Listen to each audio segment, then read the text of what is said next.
Praise lord, హల్లెలూయా. దేవుని మనకి స్తోత్రాలు. మీ అందరికీ నా వందనాలు తెలియజేస్తున్నాను.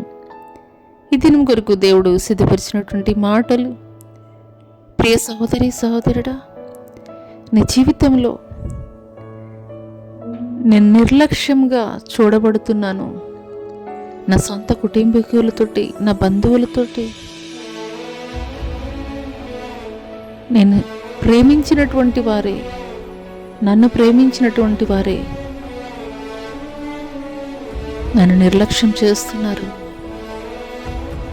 ఈ రీతిగా నీవు ఆలోచిస్తూ నీ యొక్క అడుగులు తొందరపాటు నిర్ణయం తీసుకునేటువంటి పరిస్థితుల వైపు తొందర పెడుతున్నాయా? అయితే ఈ మాటలు దేవుడు నీ కొరకే మాట్లాడుతున్నారు.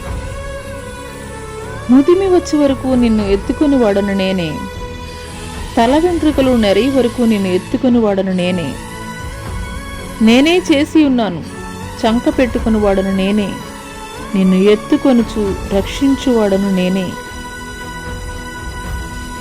ఈ మాటలు వింటున్నటువంటి ప్రియనేస్తమా, నీ కొరకు దేవుడు ఆయన ఎంతలా ప్రేమించాడంటే ఆయన ప్రాణమే పెట్టేటంతగా ఆయన నిన్ను ప్రేమించాడు. నీ కన్న తల్లిదండ్రులే, నీ తోబుట్టువులే, నువ్వెంతగానో ప్రేమించినటువంటి నీ బిడలే, నువ్వెంతగా ప్రేమించినటువంటి వ్యక్తులే నిన్ను నిర్లక్ష్యం చేస్తున్నటువంటి స్థితిలో తల్లడిల్లిపోతున్నావా?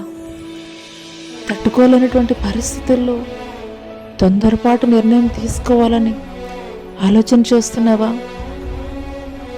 నీవు నమ్మినటువంటి దేవుడిని నిన్ను ఎంతగా ప్రేమిస్తున్నాడో నీవు మర్చిపోయావా? ఆయన నిన్ను గూర్చి ఈ మాటలు మాట్లాడుతున్నారు. ముదిమి వచ్చే వరకు నేను ఎత్తుకుని వాడను నేనే, తల వెంట్రుకలు నెరి వరకు నేను ఎత్తుకుని వాడను నేనే అని మాట్లాడుతున్నారు. తల్లిదండ్రులు చిన్న బిడ్డగా ఉన్నప్పుడు వారు గారాబం చేయవచ్చు, ముద్దు చేయవచ్చు. కానీ నువ్వు నమ్మినటువంటి నీ పరలోకపు తండ్రి నువ్వు ఎంతగా ఎదిగినప్పటికీ కూడా ఆయన నిన్ను చంకబెట్టుకునేటువంటి చిన్న బిడ్డగానే ఆయన చూస్తున్నాడు.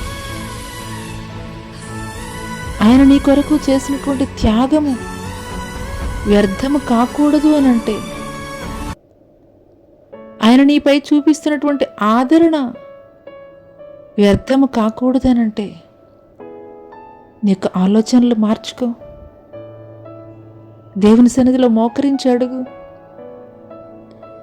దేవా నువ్వు నన్ను ప్రేమిస్తున్నావు, నేను పాపములో ఉండగానే నా కొరకు ప్రాణం పెట్టినటువంటి దేవుడివి, నియమింపబడినటువంటి దినముల్లో ఒకటైనను కాకమునిపే నీ గ్రంథములో నా గురించి నువ్వు రాసుకున్నావయ్యా.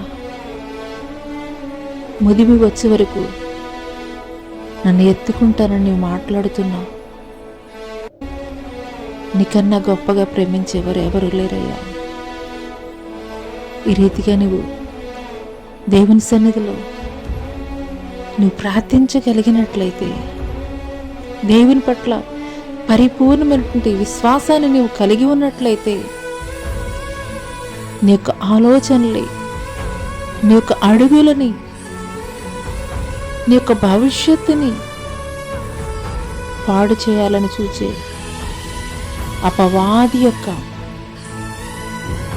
కాడిని దేవుడు విరగొట్టి నీ జీవితాన్ని ఉన్నతమైనటువంటి స్థితిలో దేవుడు నిలబెట్టబోతున్నాడు. ఆలోచన చేయకు, ఆలస్యం చేయకు. ఇప్పుడే ఆయన్ని మోకరించాడు. నిశ్చయముగా తల్లి మరిచిన, తండ్రి ఎడబాసిన విడవనటువంటి గొప్ప దేవుడు నీ పక్షముగా ఉన్నాడు. నిశ్చయముగా నీ పక్షముగా ఆయన న్యాయం జరిగించబోతున్నాడు. అట్టి కృప దేవుడు నీకు దయచేయనుగాక. ఆమేన్.